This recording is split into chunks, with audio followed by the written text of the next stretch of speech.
ఓం సాయిరామ్ సమర్థ సద్గురు సాయినాథ్ మహారాజ్ కీ జై. మన సాయి బిడ్డలందరికీ నమస్కారం అండి.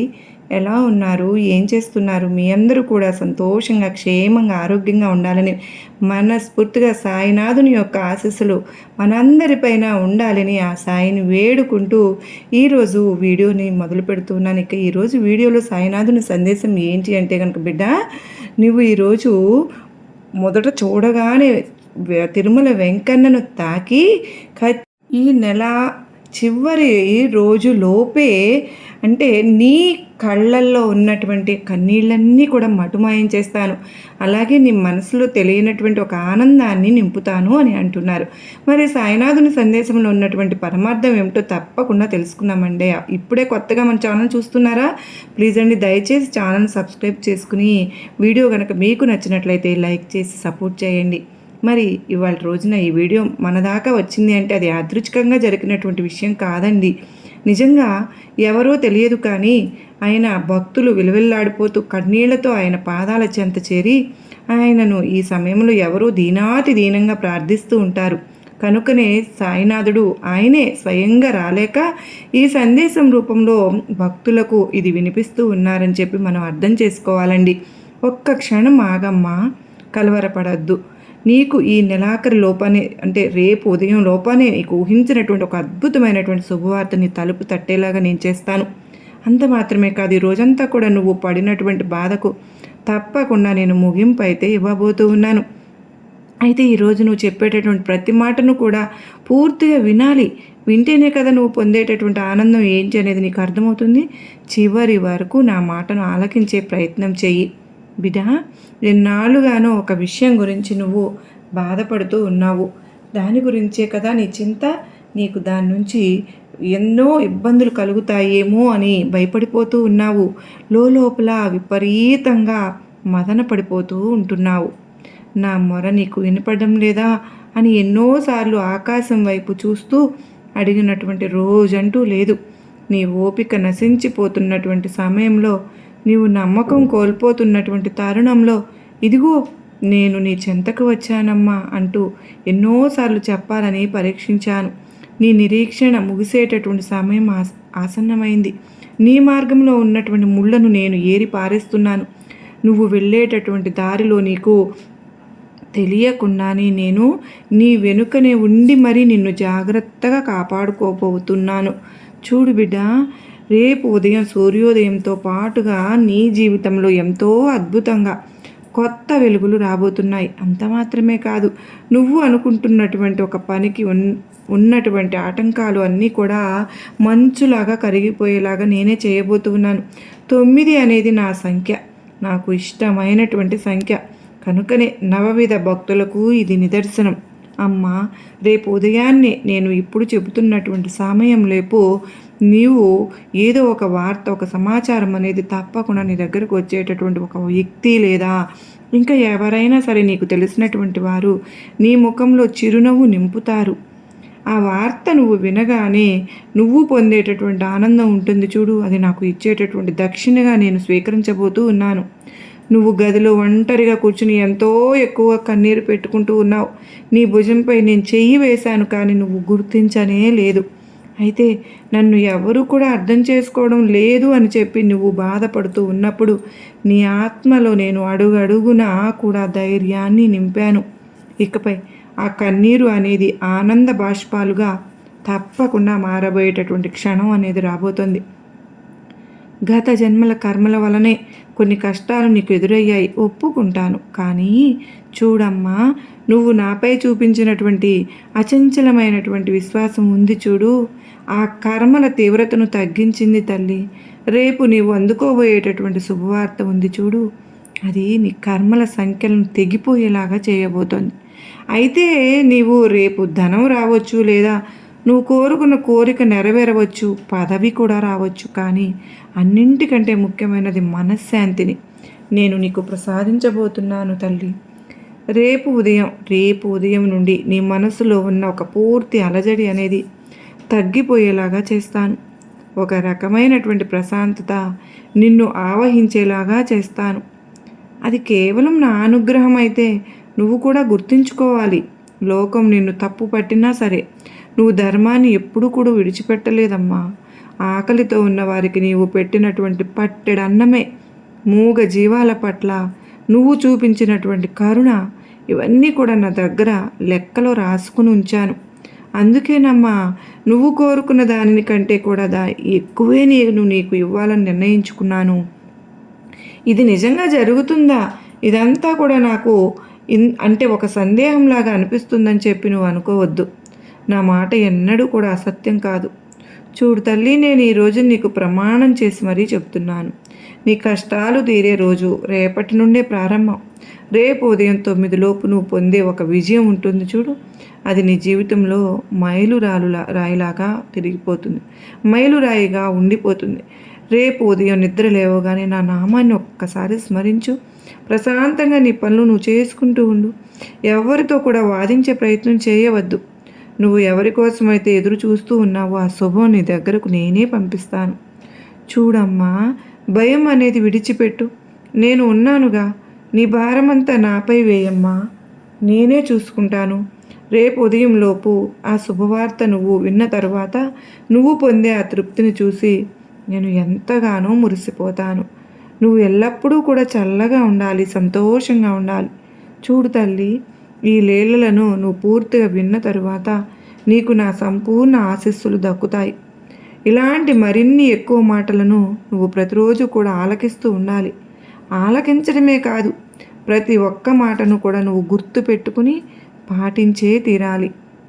నీ మనసులో ఉన్నటువంటి ఆలోచనలు, గందరగోళాలు అన్నీ కూడా పూర్తిగా సమసిపోవాలి.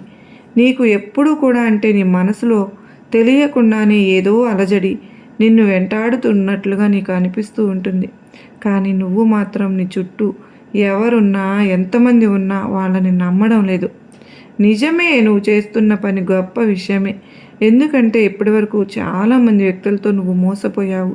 నమ్మినటువంటి వ్యక్తులు నిన్ను దారుణంగా మోసం చేశారు.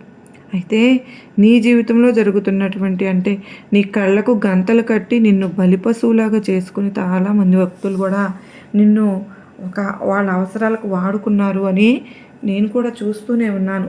బిడ్డ, నువ్వు పడిన మోసం ప్రతిసారి కూడా ఎంత బాధను, కన్నీళ్లను దిగమింగుకున్నావో నాకు తెలియంది కాదు.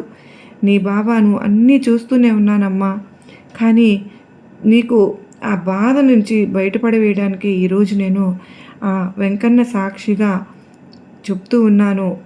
కొంతమంది వ్యక్తులు నీ ద్వారా లబ్ధి పొందారు కదా, మరి వాళ్ళు నీ గుండెను మరింత వేగంగా అంటే కొట్టుకోవడం అయితే ప్రారంభమైంది కదూ. ఇవన్నీ కూడా నిజంగానే నా జీవితంలో జరిగాయి. ఇవాళ రోజున మీ నోటి వెంట నేను వింటూ ఉంటే ఒక్కొక్క మాట నా కంట్లో నీళ్లు వస్తున్నాయి బాబా అని చెప్పి అంటున్నావు కదూ. నేను పదే పదే ఇలా ఎందుకు చెప్తున్నానో తెలుసా తల్లి? నువ్వు ఎవరినైతే గుడ్డిగా నమ్మావు, ఎవరి కోసమైతే నీ కడుపు మార్చుకుని మరీ సహాయం చేశావు, వారే నీ వెనుక గోతులు తవ్వారు. ఆ వెన్నుపోటు పొడిచినటువంటి వ్యక్తులు కూడా నీకు పదే పదే జ్ఞాపకం కూడా వస్తున్నారు. కానీ భయపడవద్దు. రాబోయే రోజుల్లో తప్పకుండా నీ తలరాత పూర్తిగా మారిపోయేలాగా నేను చేస్తాను. నీ శత్రువులు పునాదులు కదిలిపోయి నిన్ను ఒక రాజులాగా, ఒక రాణిలాగా తలెత్తుకుని నిలబడేటువంటి అద్భుతమైన మహర్దశను మొదలు పెట్టబోతున్నాను. చూడు తల్లి, నువ్వు ఎవరికి దూరంగా ఉండాలో, ఎవరికి దగ్గర అవ్వాలనేది నేను నిర్ణయిస్తాను. నీ కర్మలు తొలగిపోయి అదృష్టం వరించడానికి మరెంతో సమయం లేదు. చాలా దగ్గరకు వచ్చావు. కర్మ ఫలితాలన్నీ ఇప్పటికే అనుభవించేశావు. చూడుమ్మా, నువ్వు ఎప్పుడు కూడా భక్తితో, మంచి మనసుతో అన్ని రకాల సమస్యలను కూడా ఓర్పుతో ఎదుర్కొన్నావు. నేను నిజంగా నిన్ను అభినందిస్తూ ఉన్నాను. ఇక నా మాటలను నీ హృదయానికి హత్తుకునేలాగా వింటూ ఉన్నావు కదూ. నీ జీవితంలో జరిగిన విషయాలు, జరగబోయే విషయాలు కూడా చెప్పాను కదా. చూడు తల్లి, నీ మెదడు చాలా చురుకైనదమ్మా. ఇంత మాత్రమే కాదు, నీ యొక్క మాటలు కూడా ఎదుటి వ్యక్తులను ఎంతగానో ఆకర్షించేలాగా ఉంటాయి. ఇక నువ్వు ఒంటరిగా ఉన్నప్పుడు నువ్వు అనుభవించిన నరకం అదంతా కూడా నాకు బాగా తెలుసు. నీ పాత జ్ఞాపకాలను తలుచుకుంటూ ఎన్నిసార్లు గుండెలు పగిలేలాగా నువ్వు ఏడ్చావు. నేను ఎవరికి ద్రోహం చేయలేదు కదా బాబా, ఎవరికి చెడు తలపెట్టలేదు కదా, అందరూ బాగుండాలని కోరుకున్నాను కదా బాబా, మరి నాకు ఎందుకు ఇటువంటి వ్యక్తులను అవకాశాలను ఇస్తున్నాడు అని నువ్వు ఆకాశం వైపు చూస్తూ, నా వైపు చూస్తూ ఎన్నిసార్లు కన్నీళ్లు పెట్టుకున్నావో నాకు బాగా తెలుసు. నీ చేతిలో ఉన్నటువంటి ఆఖరి రూపాయి కూడా కష్టంలో ఉన్న వారికి తీసి ఇచ్చేటటువంటి గుణం అమ్మ నీది. నువ్వు కష్టాల్లో ఉన్నప్పుడు, నువ్వు ఆపదలో ఉండి కాస్త సహాయం అడిగినప్పుడు ఎవ్వరు కూడా నీకు సహాయం చేసినటువంటి వ్యక్తులే లేరు. ఎవరు కూడా చులకనగా చూశారు తప్ప నీకు సహాయం చేయాలనేటువంటి ఆలోచనలో లేరు. పగలు రాత్రి కష్టపడిన సంపాదనతో నువ్వు హాయిగా బ్రతకలేకపోతున్నావు. ఇది నిజమా కాదా చెప్పు. నువ్వు నీ మనస్సును అడిగి చెప్పు ఒక్కసారి. ఈ విషయానికి వస్తే నీకు వెన్నుపెట్టు పొడిచింది ఎవరు? నీ ఎదుగుదలను అడ్డుకుని నువ్వు బాగుపడుతుంటే చూసి ఏడ్చినటువంటి ఆ రాక్షసులు ఎవరు అనేది కూడా, నీతో మంచిగా ఉంటూనే నీ వెనుక గోతులు తవ్వుతున్నటువంటి ఆ వ్యక్తులు వేరు ఎవరో కాదమ్మా, నీ అత్యంత సన్నిహితులే కావచ్చు. అయితే వారిని నువ్వు గుర్తుపట్టి వారితో దూరంగా ఉండు. నీ ఆలోచనలకు ఇక్కడి నుండి పూర్తిగా విరామం చెప్పు. నీ అంత మంచివారు లేరు అని చెప్పి నీ ముందు పొగుడుతూ ఉన్న వారిని మాత్రం ఇక కట్టిపెట్టు. నీ వెనకాల ఎవరైతే నిన్ను పొగిడారో వారే గోతులు తవ్వుతున్నారు కనుక వారిని గుర్తించు. ఇంకా చెప్పాలి అంటే నీ జీవితం రాబోయే రోజుల్లో అద్భుతమైనటువంటి ఆనంద నిలయంలాగా నేను చేయబోతూ ఉన్నాను. చూడు తల్లి, నువ్వు పనిచేసే చోట కావచ్చు, వ్యాపారంలో నీకు సహాయం చేస్తున్నట్లుగా నటిస్తూ వారు కావచ్చు, లేదా నీ పై అధికారులు కూడా కావచ్చు, నీ యొక్క పేరు ప్రతిష్టలకు భంగం కలిగే విధంగా కావచ్చు. కొంతమంది వ్యక్తులు నానా రకాలుగా మోసం చేయాలని చెప్పి ప్రయత్నిస్తున్నారు. వారి ఆటలు ఏవి కూడా నేను ఆడనివ్వను, ఆడించేలాగా చేయను. నీ రహస్యాలను ఎవరికీ చెప్పుకోవద్దు. నీ రహస్యాలను వారికి ఆయుధాలుగా నువ్వే ఇవ్వవద్దు. శత్రువుల యొక్క ఆట కట్టించడానికి, నీ కన్నీళ్ళకు ప్రతిఫలం ఇవ్వడానికి నేను ఒక గొప్ప మాయ చేయబోతూ ఉన్నాను. కలత చెందవద్దు. నేను చెప్పాను కదా, రాబోయే రోజుల్లో నీ జీవితంలో ఒక సునామీ లాంటి అద్భుతమైనటువంటి శుభవార్తల వర్షాన్నే కురిపించబోతున్నానని. నీ జీవితంలో రాసి పెట్టుకో తల్లి. ఇలాగే రేపటి నుండి మొదలయ్యేటటువంటి కొన్ని పనులు నీకు కొంత విచిత్రంగా అనిపిస్తాయేమో. ఉదయం లేవగానే నీ మనసులో ఒక బలమైనటువంటి ఆలోచన మొదలవుతుంది. ఎవరి పట్ల అయితే గుడ్డిగా నమ్మే వారి పట్ల నీకు ఒక బలమైనటువంటి అనుమానం మొదలవుతుంది. ఇక నీ కళ్ళ ముందు ఒక చిన్న సంఘటన కూడా జరిగేలాగా నేను చేస్తాను. వారి అసలు రంగు నీకు చూపిస్తాను. నువ్వు మాత్రం ప్రశాంతంగా ఉండు. ఎవరితోనూ కూడా గొడవ పడవద్దు. అలాగే ఈరోజు నీకు వచ్చేటటువంటి ఒక ఫోన్ కాలు లేదా ఏదైనా సరే ఒక సందేశం ఊహించినటువంటి శుభవార్తగా మారుతుంది. ఇక కొంతమంది వాళ్ళ దిమ్మ తిరిగిపోయి మైండ్ బ్లాక్ అయిపోయేటట్టుగా నీకు దక్కేటటువంటి మహర్దశ దక్కేటటువంటి సంతోషకరమైనటువంటి జీవితాన్ని చూసి కొంతమంది వ్యక్తులకు చాలా ఎక్కువగా కోపం కూడా వస్తుంది. ఇక ధనానికి సంబంధించినటువంటి విషయాల్లో కూడా నీకు మంచి లాభాలు ఎదురవుతాయి. అంత మాత్రమే కాదు, ఈ రోజున డబ్బుకు సంబంధించినటువంటి విషయాల్లో నీకు కొంతమంది వ్యక్తులు కూడా సహాయం అనేది చేస్తారు. దయచేసి విను. రేపటి నుండి ఒక్క రూపాయి ఎవరికి కూడా నువ్వు అప్పుగా ఇవ్వవలసిన పని లేదు. ఎవరికి కూడా అంటే మధ్యవ్యక్తిగా నిలబడి నేను అది చేస్తాను ఇది చేస్తాను అని చెప్పి నీ నుండి ఎవరికి కూడా ఎటువంటి సపోర్ట్ను ఇవ్వవలసిన పని లేదు. అలా ఎందుకు సపోర్ట్ అనేది ఇవ్వడం వల్ల మళ్ళీ తర్వాత నువ్వు మాట నిలబెట్టుకోవడం కోసం ఎన్నో ఇబ్బందులు పడవలసి వస్తుంది. నీ దగ్గర అటువంటి అవకాశాలను పొంది వాళ్ళు ఏమైనా నీకు మంచి చేశారా? లేదు కదా. మరి ఎందుకు అటువంటి సపోర్ట్ని ఇవ్వాల్సిన పని ఉంది? ఎందుకంటే ఇప్పటి వరకు చూసావు కదా తల్లి, నువ్వు ఎన్ని పరీక్షలకు గురయ్యావో, అలాగే ఎంత మోసపోయావు అనేది. ఇకనైనా జాగ్రత్త పడు. నీకు ద్రోహం చేసినటువంటి శత్రువులు వారు పన్నినటువంటి వలలో వాళ్ళే చిక్కుకుంటారమ్మా.